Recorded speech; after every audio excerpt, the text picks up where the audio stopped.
السلام عليكم اعزائي المشاهدين، وحلقه جديده من يا ابن اللعيبه. والنهارده بقى يعني بدلاء الاهلي يضيعوا اول نقطتين للنادي الاهلي في الدوري، بس العيب ما كانش عليهم الصراحه، العيب على المدرب اللي رمى كل الدكه كده مع بعض، قال لهم يلا وروني نفسكم هتعملوا ايه.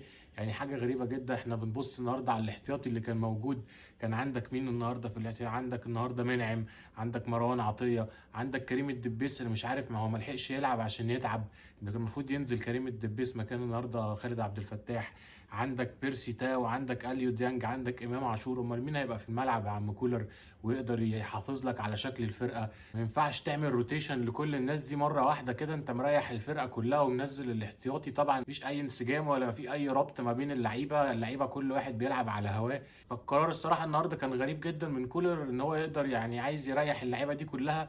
يعني انت كمان انت كمان داخل على 15 يوم راحه ما في التوقف الدولي. عندك 6 7 لعيبه في المنتخب، بس مش كلهم هيلعبوا ماتشات المنتخب.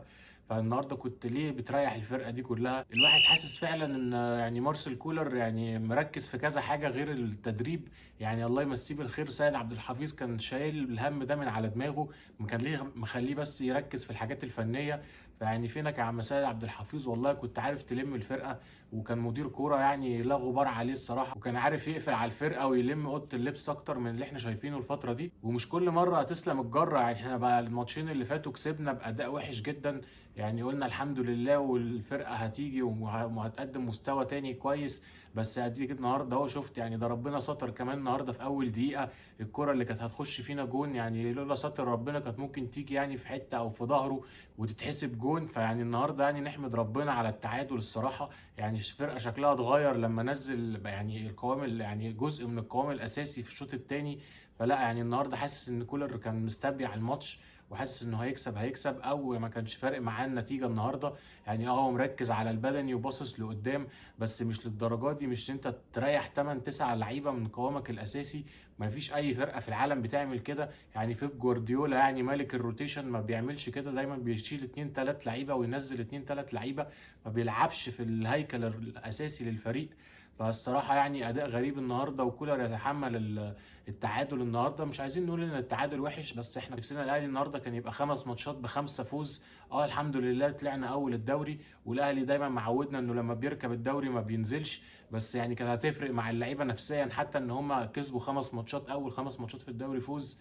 فيعني النهارده كولر يعني ودكه الاهلي ضيع علينا نقطتين مهمين جدا قبل التوقف الدولي. ويجي لنا بقى الحاج موديست، وبعد ما جاب جون، هو الصراحه جون حلو واستلامه حلوه جدا، وحطها ما شاطهاش قويه بس حطها يعني ركنها حلو جدا، استلامه حلوه الصراحه ولم بيها اللعيب.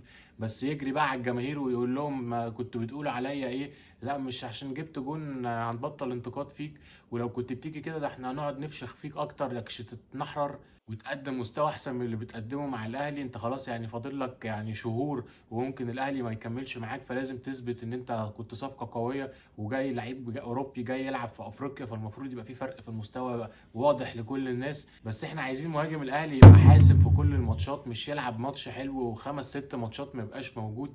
فمحتاجين يا عم موديست بقى الفترة الجاية، يعني اديك هتاخد راحة اهو من الراحة اللي انت كنت واخدها، فخد راحة بقى وشم نفسك كده عشان داخلين على ماتشات تقيلة، وما قدامناش صفقات نقدر نجيبها، وما قدامناش بديل عن موديست وكهربا الفترة الجاية. حسينا كلنا ان النهارده ان هو صلاح محسن خارج الصورة الفنية خالص لمارسيل كولر.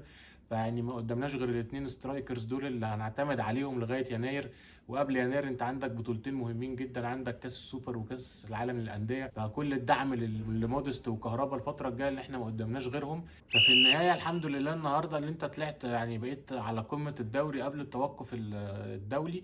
ويعني يا ريت بقى يا عم كولر بقى تركز مع الفرقه وتلملم اوراقك وتعرف تظبط الفرقه اكتر من كده، اللي احنا داخلين على ماتشات مهمه جدا في كاس السوبر وكاس العالم للانديه، فمحتاجين كل تركيز ونرجع تاني نثبت تشكيل على الاقل ال4 5 ماتشات. او يعني عايز تعمل روتيشن ما تعملش في روتيشن اكتر من لعيب اتنين، لازم اللعيبه تلعب كتير مع بعض وينسجموا اكتر مع بعض. انت داخل على كاس السوبر وكاس العالم للانديه، يعني بطولتين هيبقوا غاليين جدا ان انت تأدي فيهم مستوى عالي. فيعني يا ريت بقى نلحق نلملم اوراقنا ونركز في الفتره الجايه. نيجي بقى الخبر حلو جدا للي ما خدش باله، النهارده نزل يعني تصنيف الانديه اللي حوالين العالم كلهم، ويجي بقى ترتيب النادي الاهلي الثالث على العالم في لمده سنه من نوفمبر لنوفمبر. فالاهلي جاي بعد مانشستر سيتي وجاي بعد ريال مدريد. فدي بس حاجه يعني نحب نوريها للناس اللي بتقول لك ادونا نفس فلوس الرعايه اللي الاهلي بياخدها عشان يبقى في تكافؤ فرص والعداله وكل الكلام ده. انت فين يا ابني والنادي الاهلي فين؟ نيجي بقى لتصريحات ثروت سويلم على MBC مصر، يعني عضو رابطه الانديه، اللي يجي يقول لك امبارح يقول لك احنا احتمال ممكن الزمالك يلعب كاس السوبر. يعني حاجه غريبه جدا ان يعني التصريح ده يطلع من مسؤول رسمي يعني ماسك حاجه في اداره الكوره، ان كان في الدوري او في كاس مصر او في كاس السوبر. يعني اعتقد كاس السوبر ده تابع لاتحاد الكوره مش لرابطه الانديه، بس ان التصريح ده يطلع من واحد قائم على اداره الكوره في مصر فدي حاجه كارثيه الصراحه. انت عملت القرعه والفرق عرفت هتلاعب مين، وكل واحد اعد نفسه هيسافر وهيظبط نفسه ازاي. فان انت تطلع تقول كده لمجرد ان بيقول لك اصل مجلس الاداره اتغير، فانت بتعمل يعني انت بتنظم البطولات وبتحدد الفرق اللي هتشارك فيها على اساس الخناقات اللي ما بين مجلس الاداره، ولا على اساس ان في لائحه المفروض ثابته وتحترم من كل الناس اللي هتشارك. فحاجه صعبه جدا، ويوريك يعني الاداره في الكوره عندنا عامله ازاي. والله يولانا الله ان احنا مستحملين اللي احنا بنشوفه ده لمجرد اللي انت بس بتشجع فريق انت من صغرك بتحبه. فيعني ربنا معانا والله يا جماعه في اللي احنا بنشوفه في اداره الكوره في مصر. فلو عجبك الفيديو يا ريت تنزل تخبط اللايك وتعمل سبسكرايب عشان يوصل لك كل جديد. سلام.